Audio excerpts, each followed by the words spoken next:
काशी विश्वनाथ भगवान भूत भावन भूतेश्वर भगवान शिव त्रिकालदर्शी कैलाशी अविनाशी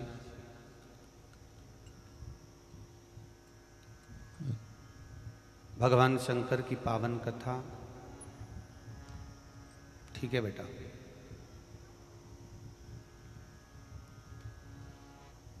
माँ कमला के इस पावन प्रागण्य में श्रीमद् भागवत ज्ञान गंगा यज्ञ समिति द्वारा आयोजित 7 दिवसीय शिव महापुराण की कथा के आज चतुर्थ दिवस में अपन प्रवेश कर रहे हैं। माँ कमला भवानी जगदम्बा की कृपा करुणा ऐसी है जिनकी कृपा से अपन सबको ये पावन सौभाग्य प्राप्त हुआ है महाराज।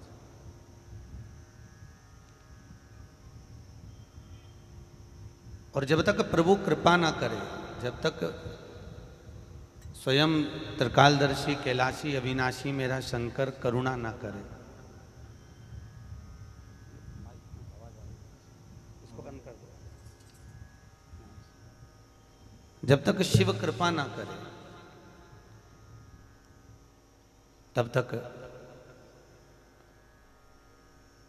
भगवान की पावन कथा श्रवण करने का सौभाग्य प्राप्त नहीं होता।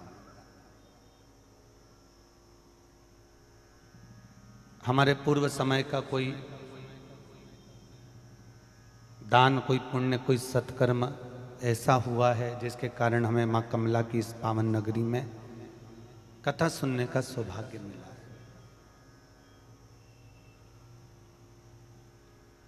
पर दुनिया में ऐसे कई लोग हैं कि गंगा के घाट पर रहने के बाद भी गंगा में स्नान नहीं कर पाता। सही है कि गलत है? अरे बोलो तो, उसमें आप भी हैं। माँ कमला की नगरी में रहने के बाद दुनिया के लोग माता कमला का दर्शन करने आ जाएंगे, पर तुमको फुर्सत ही नहीं मिलती है। उसमें एक अपन है।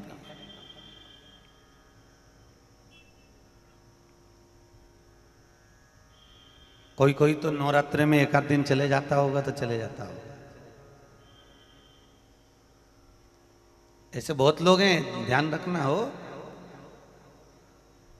कोई किसी की यहाँ शादी है, जन्मदिन है या पार्टी है तो 1 आध बार चले गए, दर्शन कर आए, तो एक अलग बात है, वो बात अलग। पर बहुत कम लोग ऐसे हैं कि कमला माँ के नगरी में रहने के बाद भी प्रतिदिन माँ का दर्शन करते हो या संडे सैटरडे भगवान माँ कमला माता के दरवाजे पर पहुंचकर भगवान की भक्ति को धारण करते हो। बहुत कम।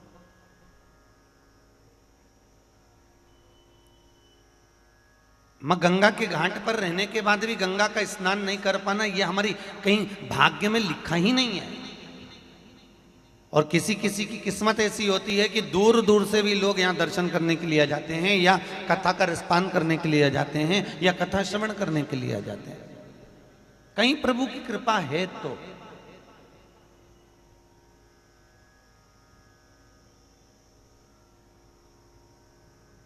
महाराज, मृत्यु लोक में अगर जन्म हुआ है तो आपको पहले भी कथा में कहा कि हमारी पृथ्वी पर जन्म लेने का केवल एक कारण है, एक तो भगवान का भजन करना, और दूसरा अपने कर्म को जो हम करके आए हैं उस कर्म का भोग भोगना, उस भोग को भोग।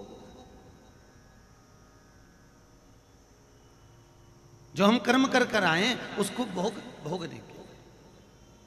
एकादशी का महत्व सुना है आप लोगों ने? अरे बोलो तो, किस किसने सुना है? 26 एकादशी पूर्ण होने के बाद में जो एकादशी का महत्व किया जाता है एकादशी के उद्यापन पर, किस किसने सुना है? कोई ने सुना हो तो बताओ। 26 एकादशी पूर्ण होने के बाद में और कहते हैं अगर एकादशी पूर्ण होने के बाद अगर हमने ये कथा नहीं श्रवण करी तो एकादशी का पुण्यता का फल प्राप्त नहीं। 26 एकादशी का महत्तम का एक विशेष लक्ष्य कि हमारे कर्म को हम भोग कर हम परमात्मा की भक्ति को कैसे प्राप्त करें, हम भगवान के चरणारविंद को कैसे प्राप्त करें।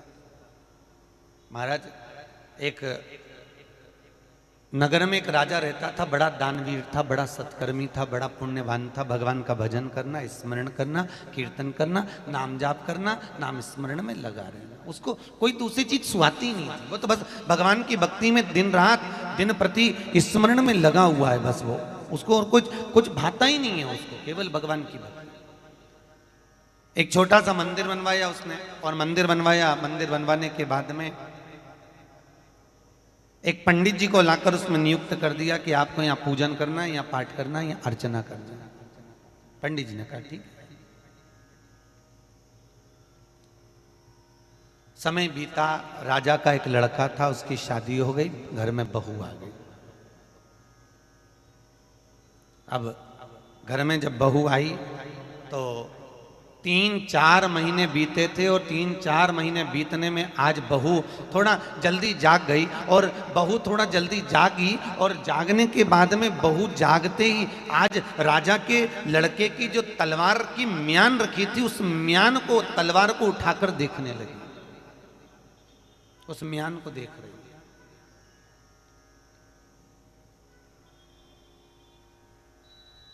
और उस म्यान को जब देखा, म्यान जानते हो जिसमें तलवार रखी जाती है, म्यान देखी, बड़ी सुंदर थी, बड़ी अच्छी। इतनी सुंदर म्यान को देखकर उसने मन में विचार करा कि म्यान इतनी सुंदर है तो तलवार कितनी सुंदर होगी, कितनी सुंदर होगी।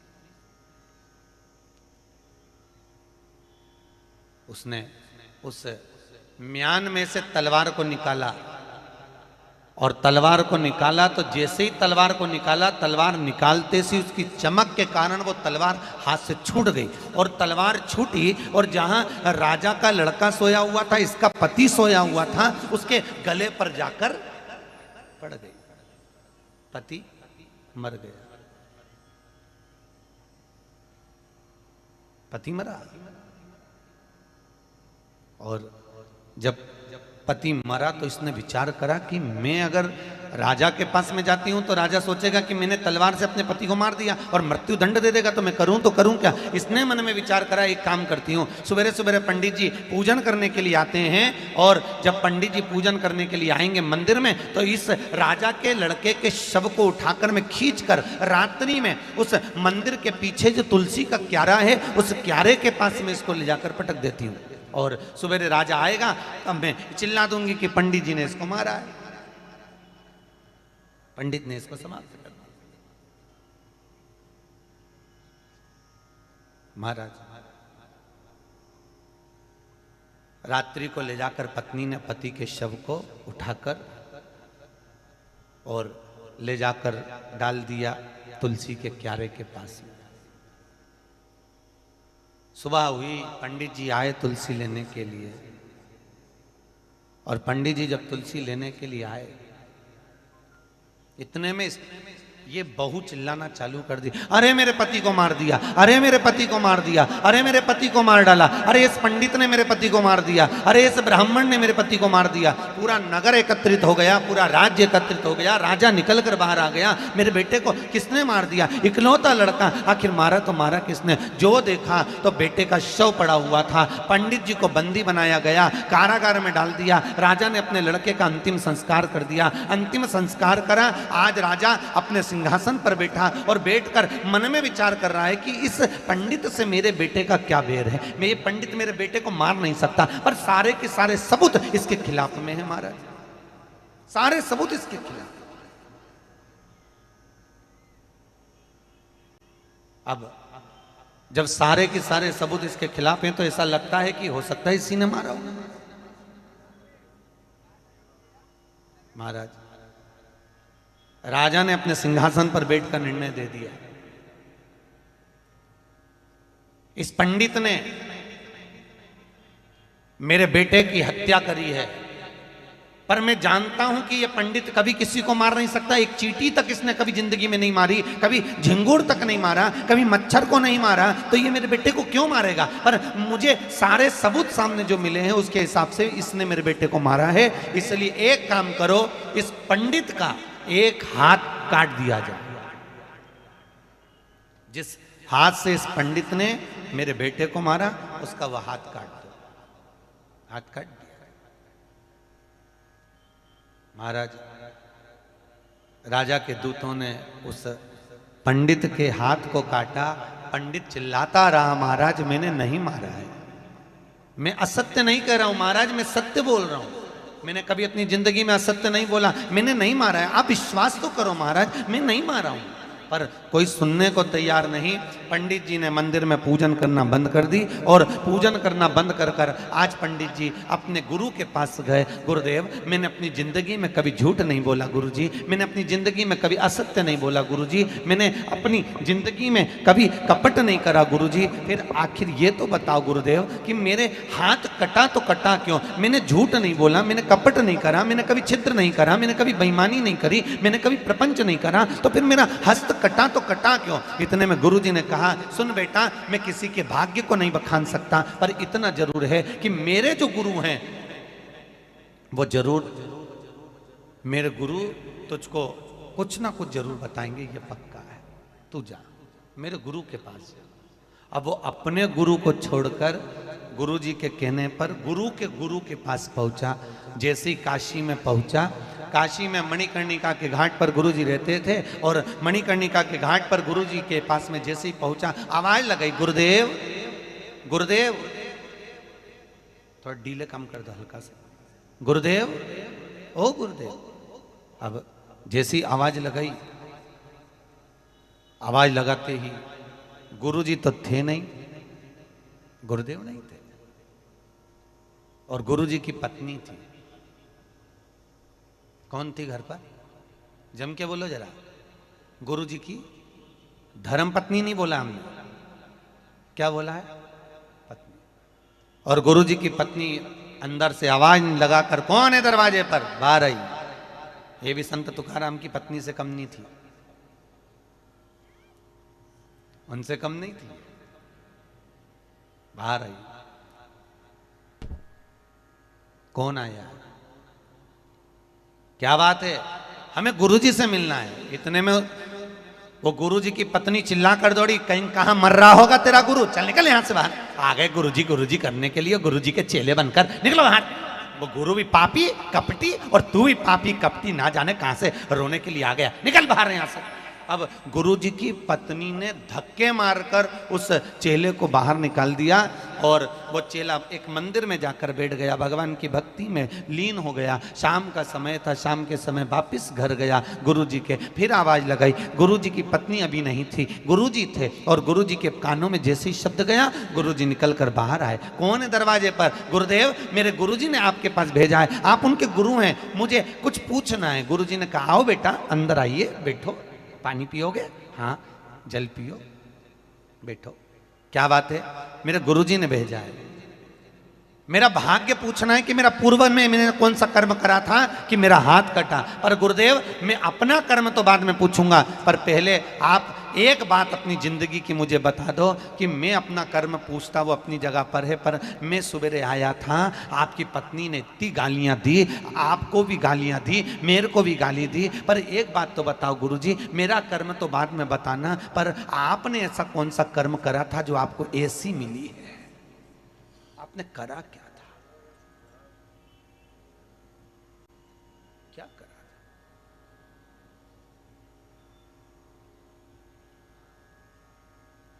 संत तुकाराम जी ने पूछा था हरि विठ्ठल से, मेरी पहली पत्नी और बेटा क्यों मरा? कौन पूछे थे? संत तुकाराम। मेरी पहली पत्नी और बेटा क्यों मरा? हरि विठ्ठल ने कहा, वो अपने कर्म का भोग भोगने के लिए कुछ पल तेरे साथ आए थे। तो संत तुकाराम जी ने कहा, फिर मुझे ये दूसरी पत्नी ऐसी क्यों मिली? भगवान हरि विठ्ठल बोले, तू इतना मीठा बोलता है तुकाराम, तू इतना मीठा बोलता है कि किसी दुश्मन को भी तू अपना बना लेता है। अगर तेरी पत्नी तेरी मिठास से तेरी ओर ललायित हो जाती तो तू अपनी पत्नी को नहीं छोड़ता, पत्नी तुझे नहीं छोड़ती, तो तू मेरे पास आ ही नहीं पाता। इसलिए मैंने तेरी पहली पत्नी को समाप्त कर कर दूसरा जो विवाह करवाया, उस विवाह में इतनी गालियां खिलवाई तुझको कि तेरा मन पत्नी में लगा ही नहीं, और पांडुरंगा में हरि विठ्ठल में लगकर तू मेरा हो गया और मैं तेरा हो गया, तू मेरा है। तो मेरा करमाला वालों से निवेदन है, अगर किसी को ऐसी मिली हो तो ये मेरे हरि विठ्ठल पांडुरंगा की कृपा समझना। और आपसे भी निवेदन है, अगर आपको कोई ऐसा मिला हो जो दिन रात गालियां दे, अपशब्द कहे, ताने दे, अपशब्द पर अपशब्द बोले और वाणी के तीखे तीखे बाण चलाए, तो समझ लेना ये मेरी माँ कमला की कृपा हुई है कि तू परिवार में रमे ना, इसलिए माँ कमला ने कृपा कर कर कहा कि तू मेरा भजन करती रहे, बस स्मरण।